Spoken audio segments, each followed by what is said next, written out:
Kerala serial bomb blast जिसमें 2 लोगों की मौत हो गई है और 20 से ज्यादा लोग अभी भी अस्पताल में जिंदगी और मौत से जूझ रहे हैं। इस ब्लास्ट की इनसाइड स्टोरी को जानने के लिए आपको पूरी क्रोनोलॉजी समझनी पड़ेगी।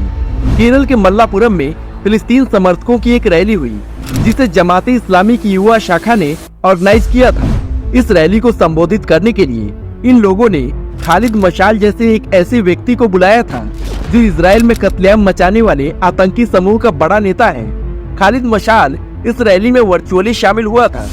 ये रैली उस मल्लापुरम में हुई जहां लगभग 70% से ज्यादा आबादी अल्पसंख्यक समाज की है। शायद यही वजह है कि इस जगह को स्थानीय लोग मिनी पाकिस्तान भी कहते हैं। इस रैली को संबोधित करते समय खालिद मशाल ने धार्मिक उन्माद फैलाने वाला ऐसा भाषण दिया कि उसके संबोधन के कुछ देर बाद ही केरल के एर्नाकुलम में सीरियल बम ब्लास्ट होने शुरू हो गए। धार्मिक उन्माद फैलाकर दंगे कराने वाली ये वही आइडियोलॉजी है जिसे कांग्रेस और लेफ्ट जैसी पार्टियों का हमेशा समर्थन मिलता रहा है, लेकिन इसका खामियाजा हमेशा आम जनता को भुगतना पड़ता है।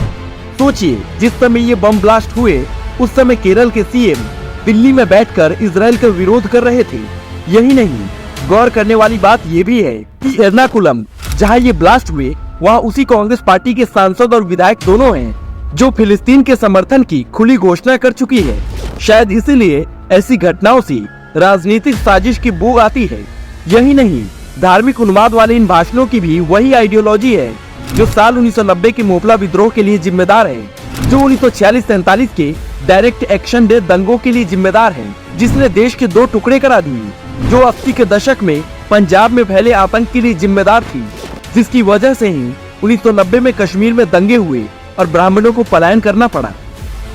ये वही आइडियोलॉजी है जो साल 1989 में कश्मीर में हुए सिख दंगे के लिए भी जिम्मेदार है, जिसकी वजह से 2002 का गोधरा कांड हुआ, जिसने साल 2016 के टुकड़े टुकड़े गैंग को जन्म दिया।